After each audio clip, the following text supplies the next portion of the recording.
Hello everyone, welcome back to my channel daily vibe. আশা করি তোমরা ভালো আছো, আমিও খুব ভালো আছি। দেখো আমাদের এই মহারাজ এখন ঘুম থেকে উঠে গেছে আর শুধু ভাবছে যে নতুন কি বদমাশি করা যায় না। হ্যাঁ তো এখন বাজে 7:45 মতো। একবার ভোরবেলায় উঠেছিল আর তারপরে আরেকবার ঘুম পাড়িয়ে দিয়ে আমি কাজবাজ করছিলাম সব। তারপরে এখন দেখি আমার যখন স্নান করে পুজো হয়ে গেল, তারপরে এখন দেখছি মহারাজের ঘুম ভেঙে গেছে। এরপরে মহারাজ খাবার খাবে, স্নান করবে, একটু খেলা করবে। না মহারাজ, বলে ফেলো মহারাজ, গুড মর্নিং বলো, গুড মর্নিং। আচ্ছা, নট ইন আ মুড। ছেলের সব কাজ কমপ্লিট করে এখন ওকে ঘুম পাড়িয়ে রেখে আমি এখন আমার ব্রেকফাস্ট করতে এসেছি। একার ঘরে দেখবে সব কাজ সামলে নিজের জন্য টাইম খুঁজে বের করাটা খুব টাফ হয়ে যায় যদিও। তাই সকালে আমি ভাত আর আহিরের ডাল বানিয়েছিলাম আর আলু সেদ্ধ করে রেখেছি। যদিও কনফিউশনে আছি যে আমি এখন আলু পোস্ত করব না কি করব, তাই কনফিউশন আর আলু দুটোকেই সাইডে রেখে এখন আমি কুমড়োর তরকারি বানাচ্ছি।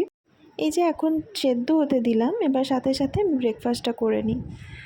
তো এইমাত্র আমার সব কাজ কমপ্লিট হলো, মানে লাঞ্চ প্রিপারেশন করা আর সারা দিনের যত কাজ থাকে সেই সব। তো এই যে দেখো এখন এর সাথে এর দুষ্টুমিগুলো দেখছি, এর সাথে বসে বসে এখন দেখছি আর ভাবছি যে যে এই তো এত ছোট ছিল আর দেখতে দেখতে এত তাড়াতাড়ি দিনগুলো পার হয়ে যাচ্ছে যে বোঝাই যাচ্ছে না। মানে এক নিমেষে চোখের পলকে মনে হচ্ছে যেন বড় হয়ে যাচ্ছে আর সেরকমই দুষ্টু হয়ে যাচ্ছে। একটুও স্থিরভাবে বসছে না, একটুও স্থির হচ্ছে না, মানে কি লেভেলে দুষ্টু হয়েছে তোমরা বুঝতেই পারছো। দুপুর পেরিয়ে এখন বিকেলে দাঁড়িয়েছে। একটা জিনিস দেখবে, যখন তুমি কারো সাথেই থাকো বা একাই থাকো, তুমি চাটা কিন্তু একা একাই এনজয় করতে পারো। আমি যা তুমি দাঁত ফুকলে কেন? দাঁত ফুকলে কেন তুমি?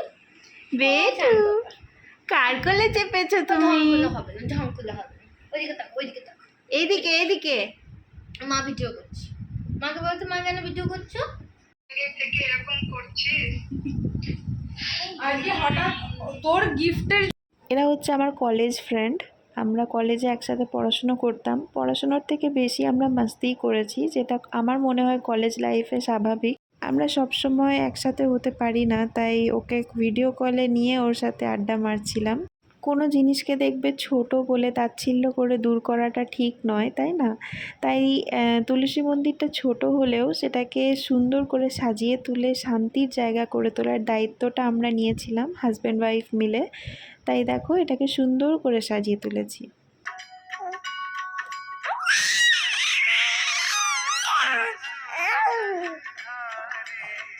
প্রতিটা মা তার বাচ্চাকে কিভাবে ভালোবাসবে সেটা তাকে নতুন করে শিখিয়ে দিতে হয় না, আর কেউ শেখাতে পারেও না যদিও। যাই হোক, আমি আমার বাচ্চাকে এইভাবেই ভালোবাসা জানিয়ে থ্যাংক ইউ জানাই তাকে প্রতিদিন আমার লাইফে আসার জন্য, আমার লাইফে যা চেঞ্জেস হয়েছে তার জন্য, আর ও আমার লাইফে কতটা ইম্পর্ট্যান্ট সেটা ওকে ফিল করানোর জন্য।